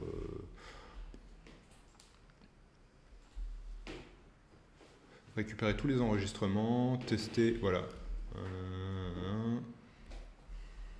Donc là, je vais faire une première recherche. Et donc j'ai une erreur PHP là. À mon avis, il y a un truc qui ne build pas et là ça va être un peu... on va regarder entièrement. Internal 500. Forcément, c'est illisible. Forcément, c'est le... Alors, qu'est-ce qu'il me dit? Les erreurs PHP. Hein. Contains key on a string. Donc, je n'ai pas le droit d'appeler ça. Donc, je vais regarder mon code. Predicate by ID, contains key. Et qu'est-ce qu'il n'a pas aimé? C'est ça qu'on va regarder. On va regarder la signature de la méthode. C'est un string et ça envoie un bool. Donc, non, pardon, c'est pas ce bout de code là. Ça, c'était un truc qui était déjà là. Et là, ouais, j'ai passé une clé. Et là, c'est la clé aussi. C'est pas le nom du cache en fait. Donc, en fait, c'est ça mon erreur, c'est que je dois appeler. C'est le cache contains key, la clé. Donc, on relance.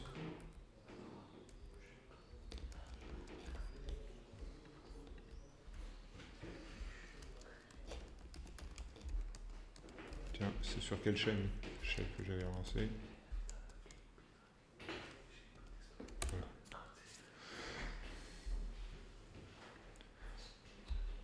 C'est pas grave, on va pas perdre du temps du coup, le temps que ça rebuild. On va commencer à écrire le cache dans l'autre sens. Donc, j'ai mon deuxième cache ici. Et ce que je dois faire, c'est que je dois connaître l'ID, normalement. Donc là, je suis en train de parcourir des lignes de mon résultat de ma requête. C'est à ce moment-là que je sais faire le mapping entre l'ID et les clés de cache que j'ai créées. Donc c'est dans cette boucle-là que je vais faire ça. add. Et donc là, c'est pas un put parce que justement, j'ai besoin d'un tableau. Potentiellement, il peut y avoir plusieurs recherches qui vont vers le même ID. Tu vois, j'ai fait une recherche par titre, j'ai fait une autre recherche par description, j'ai fait une autre recherche par titre et description. Bah là, ça va me faire 3 clés. Et la clé de l'ID, c'est 1, 2, 3, 4, 5. C'est un serial. Donc ça veut dire que mon cache doit gérer une colonne multivaluée. Et du coup, d'où ce que je vous ai montré tout à l'heure, la méthode add, qui en fait va enregistrer, qui va faire le travail d'aller désérialiser des tableaux et de resérialiser des tableaux. Donc c'est ce qu'on va faire ici. Donc là, la clé, ça va être l'ID de l'objet et la valeur, c'est ma clé précédente. OK? Voilà. Donc là, on a alimenté un deuxième cache. Ce qui va nous permettre très facilement, dans le post, dans le put et dans le delete, de supprimer l'entrée. Ça ne sert à rien de rafraîchir l'entrée dans le put et dans le post parce qu'elles vont se recharger avec le get. Donc typiquement, dès que vous avez une mise à jour, quand vous faites du cache, ne recherchez pas la donnée pour remplir le cache. Contentez-vous d'invalider, d'expirer ou de supprimer la clé. Et ceux qui en auront besoin la rechargeront pour vous. Voilà, c'est comme ça qu'il faut voir le truc. OK? Donc c'est ce qu'on va faire ici. D'ailleurs, on a déjà une méthode expire cache entry, donc elle est déjà développée. Et c'est fait exprès pour qu'on aille un peu plus vite. Mais typiquement, là, ce que ça fait, c'est que ça prend la ligne, ça va chercher la clé qui correspond à l'ID de l'objet, et ensuite ça va décoder le tableau qui est une valeur multivaluée de clé de recherche. Ensuite, ça va appeler remove, etc. Et ensuite, ça va remover la clé. C'est-à-dire qu'une fois que vous avez supprimé les clés du premier cache, vous pouvez aussi supprimer cette clé du deuxième cache. C'est ce qu'on fait ici, c'est cet algo-là. Donc en fait, j'ai juste à faire une invocation de expire cache entry dans mon put et dans mon get. D'accord? Donc là, je vais le faire juste après avoir mis à jour expire cache entry de $line. D'accord? Et si je fais un delete,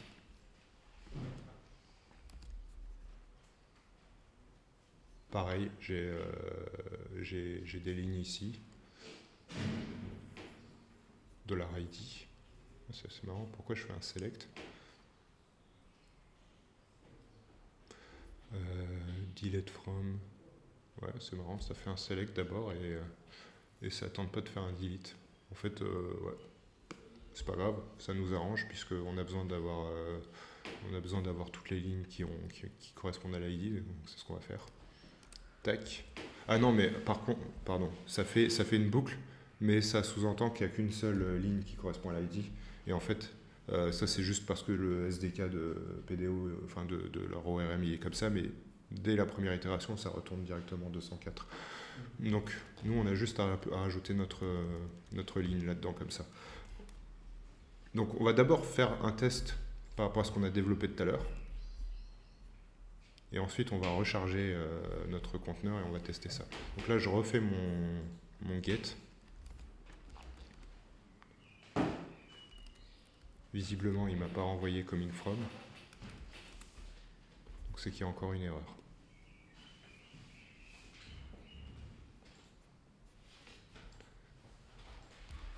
Alors, quelle est l'erreur?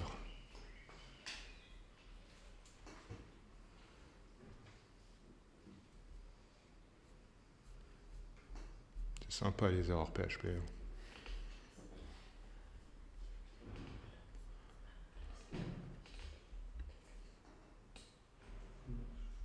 Bon, ça c'est parce qu'on n'utilise pas très bien le framework. À mon avis, il y a de la conf à faire pour avoir des stack traces un peu plus exploitables que ça. Mais... Tu peux rechercher, tu peux rechercher dans le terminal. Ouais, mais je connais pas les mots-clés. Ouais, on peut rechercher. Unexpected, ouais, t'as raison. Voilà, donc ça c'est à la ligne 61. Web.php ligne 61. Parfait. Heureusement qu'il y a des gens comme ça qui savent aller plus vite pour rechercher des erreurs.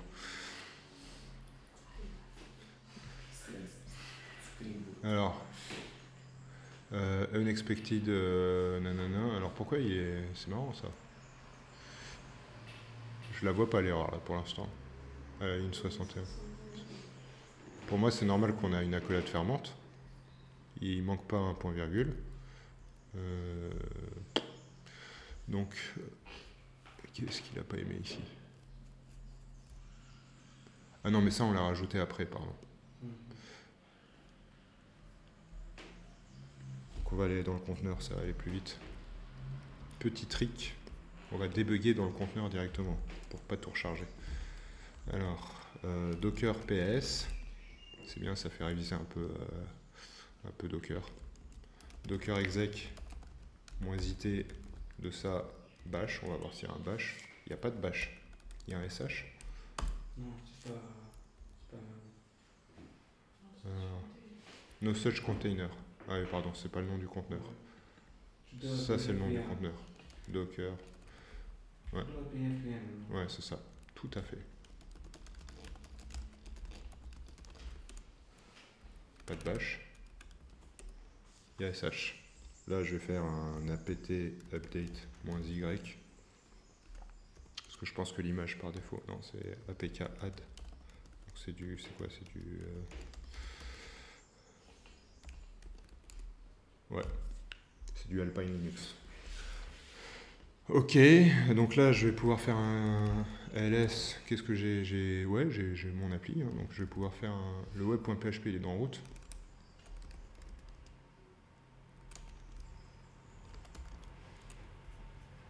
Et donc là on m'a dit que c'était à la ligne 61.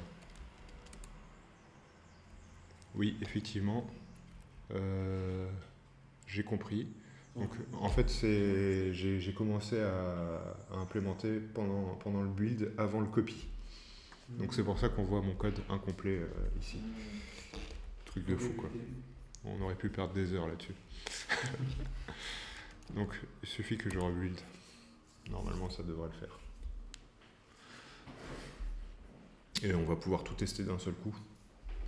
Donc pour résumer, le temps que ça build, ce qu'on a fait là, et en fait vous allez voir quand c'est le plus dur de la formation, c'est ça, hein, c'est de bien utiliser correctement le cache.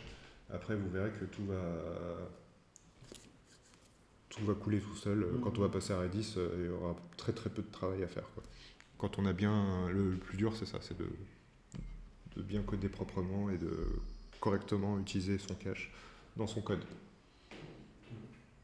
Ça va, vous avez des questions là-dessus en attendant que ça build? C'est clair pour vous, voilà, si vous devez utiliser du cache, bien l'utiliser, les 3 règles, etc. Tout ça. Ok.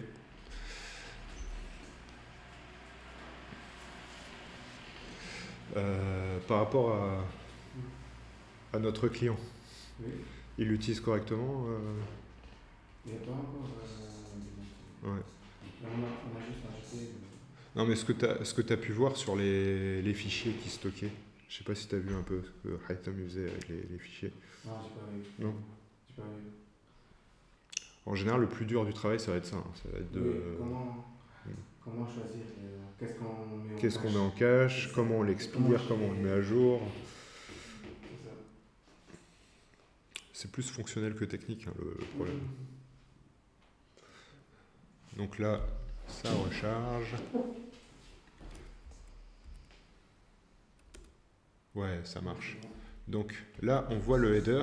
Normalement, on va le voir. Parce que j'ai oublié de... Enfin, j'ai pas fait un grep. Je voulais voir tout le retour.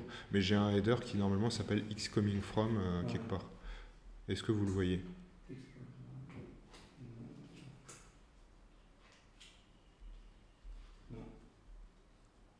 Je ne le vois pas. C'est marrant. On va recommencer. Non, il y a une erreur 500. Donc ça montre que... On va refaire une recherche sur erreur. Web, ligne 48. Ligne 48. Oui, bah toujours la même erreur. Hein, c'est que... Tac. Hop.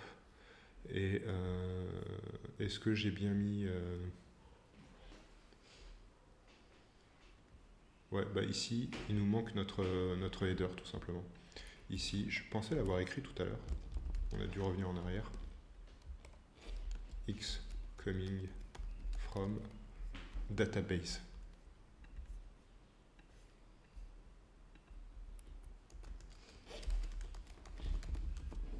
Voilà. Donc là, c'est bien enregistré.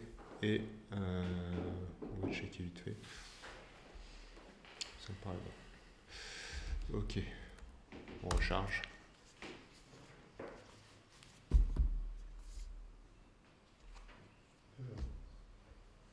Voilà. On est désolé pour l'attente. Ça va, ça dure 1 minute.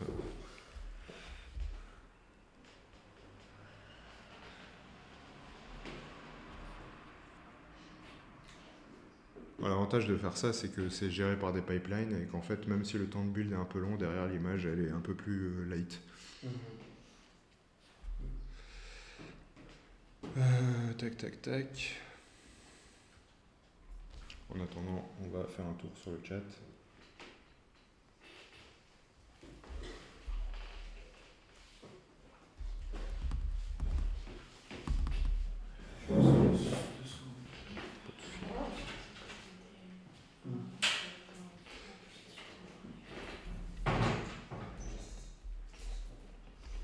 Alors vous avez vu, on va refaire un petit instant pub, hein, mais là on est en train de travailler sur un navigateur hein, depuis tout à l'heure. Rien en local. Voilà. Vous êtes coincé, vous êtes dans le train, vous êtes à la gare, vous êtes à l'aéroport, vous avez juste votre iPad, vous avez un bug à corriger urgent.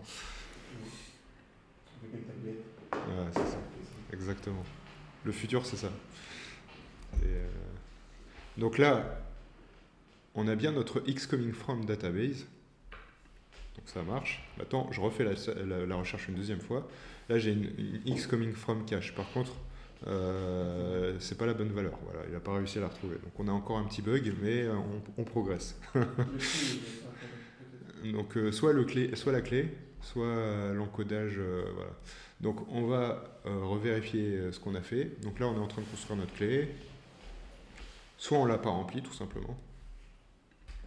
Put JSON encode result.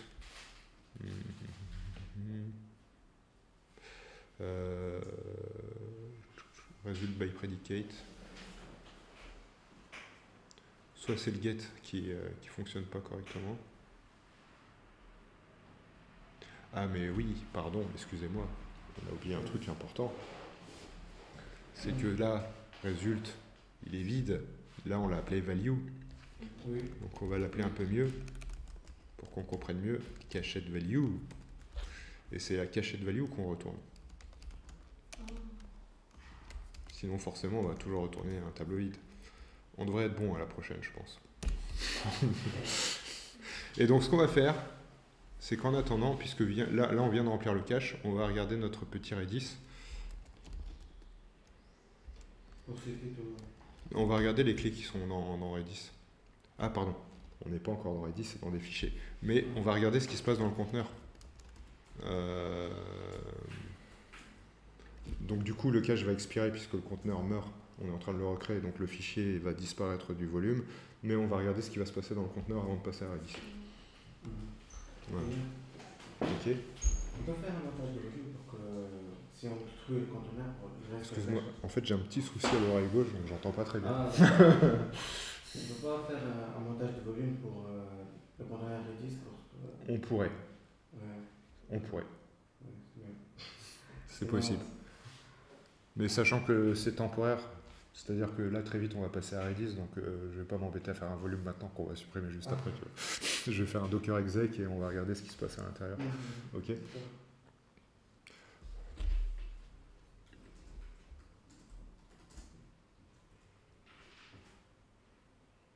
Ensuite, on va passer à l'implémentation Redis après ça. Et ensuite, on va faire un autre cas qui est couramment rencontré en PHP, c'est qu'on va utiliser des sessions. Donc on va utiliser une implémentation du cache qui stocke en session, qui évidemment ne va pas fonctionner correctement parce qu'on va expliquer c'est quoi le principe des sessions en PHP. C'est que les sessions, c'est des fichiers aussi, mais c'est des fichiers que seul l'utilisateur connecté peut retrouver parce qu'il passe des headers qui permettent d'identifier c'est quoi la session qu'il faut aller chercher sur le disque. Et donc forcément, si on ne repasse pas les headers comme on fait du curl, ça ne fonctionne pas. Donc à chaque fois, il va rechercher, il va remplir. Mais on va voir le disque se remplir avec des fichiers de session. Et après, on va voir comment, à la place d'écrire des fichiers de session, le moteur PHP peut permettre de les stocker dans du Redis ou du Memcache. Et potentiellement d'autres choses. Je ne sais pas dans quelle mesure, je ne suis pas assez expert PHP, mais dans quelle mesure on peut étendre le principe, parce que c'est de la conf PHP.ini. On peut étendre, à mon avis, on peut créer d'autres handlers pour stocker ça autre part. Tac. Mais là, il faut modifier, faut créer des extensions PHP, quoi. C'est une utilisation avancée de PHP pour laquelle je suis incompétent. Donc,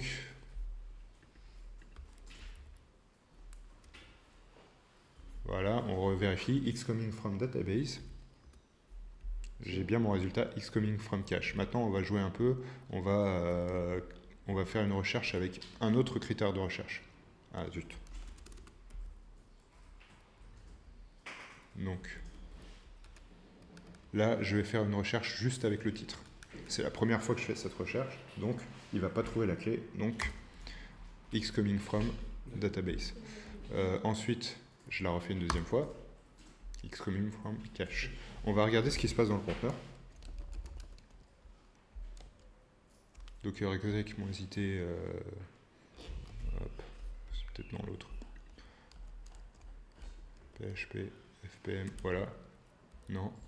Ouais, c'est todo API FPM. Et donc là, on va aller regarder. J'ai cru voir tout à l'heure que dans l'implémentation, il allait chercher dans slash cache. Donc on va aller dans slash cache. Et qu'est-ce qu'on voit? On voit un fichier par cache. Et effectivement, on va regarder d'abord celui-là. Donc ça, c'est le premier cache.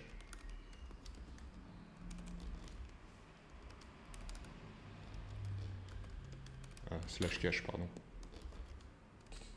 Et là, on voit bien que j'ai une clé avec un base64 qui correspond à mes concaténations de critères et les valeurs à chaque fois. D'accord? Donc là, j'ai deux fois la même entrée avec deux clés de cache différentes. On va décoder le base64 de ça pour regarder ce que c'est. Donc on fait un echo pipe base64-d. Et là, je retrouve ma concaténation de mes deux critères de recherche tout à l'heure. D'accord? Ensuite, pareil pour l'autre. Là, je prends cet extrait-là qui est un bout de base 64. Base 64-d. Voilà, juste le titre. Là, c'est vraiment le truc le plus important de la formation, c'est ça. J'ai bien utilisé mon cache, j'ai utilisé des clés qui sont discriminantes, sans ambiguïté, qu'il n'y a pas de collision. Voilà. Donc je ne peux pas me tromper normalement si je fais tout cet effort-là de mettre des séparateurs. Voilà. Normalement, je n'ai pas une chance de faire une collision. Et tout ça, il faut y penser dès le début. Tu vois, je ne peux pas me contenter de faire l'algo demi où je concatène tout. Et ça, c'est bugogène, quoi. Bugogène, c'est un verbe que je viens d'inventer. Ok. Donc, maintenant, on va passer à la suite. Donc Ayoub s'est absenté vite fait, donc je vais en profiter. Ça marche bien. Et on est allé sur le conteneur pour regarder les fichiers qui ont été créés. Et effectivement, on voit qu'on a un fichier où tu as deux clés et deux valeurs. Et un deuxième fichier, d'ailleurs je ne l'ai pas montré, donc on va le regarder tout de suite. Le deuxième cache, c'est l'ID qui a l'ID de la donnée, et comme valeur, c'est les clés de cache qu'on a stockées tout à l'heure. Donc, predicate by ID. Et là, effectivement, j'ai un tableau, c'est ce que je disais. Donc, on a une seule clé qui, si je décode ça, ça va valoir 2 probablement. On va le faire, hein, juste pour l'illustration. Mais là, j'ai un tableau avec 2 entrées. D'accord? Donc là, si je fais ça, tac, il y a un deuxième égal. Hein. Base 64-d, je vais retrouver l'ID de ma ressource, qui est 2. Je le vois ici. C'est comme MySQL que j'ai fait dans le projet de Marvel. Ouais. Donc, puisque MySQL n'a pas réellement un array, donc tu peux faire avec JSON et tu peux faire c'est ça. Après, dans les bases, ça existe les multi-évalués. Je suis quasiment sûr que Redis sait le gérer. Mais encore une fois, comme là, on est en train de coder avec plein d'implémentations différentes et qu'on ne sait pas ce qui va tourner derrière, ça peut avoir un avantage de le gérer par le code, peu importe le stockage qu'il y a derrière. Nous, on estime notre seul requirement, c'est que derrière, on peut stocker des clés en string et des valeurs en string, c'est tout. Que ce soit en mémoire, en disque, dans ce que vous voulez, c'est notre seul requirement. Ok. Donc, maintenant, on va faire du Redis et je propose que comme il est midi, on fasse une petite pause et après la pause déjeuner, donc je pense 45 minutes, ça va. Ok, ça. Non, dites-moi, toi tu penses que tu as besoin de combien? Je sais pas, puisque on va passer pour... 1 heure? On reprend à 13h? On reprend à 13h et du coup ça fait 14h heure ici. Et encore une fois, on a fait le plus dur, hein, c'est-à-dire on n'a pas touché à Redis du tout.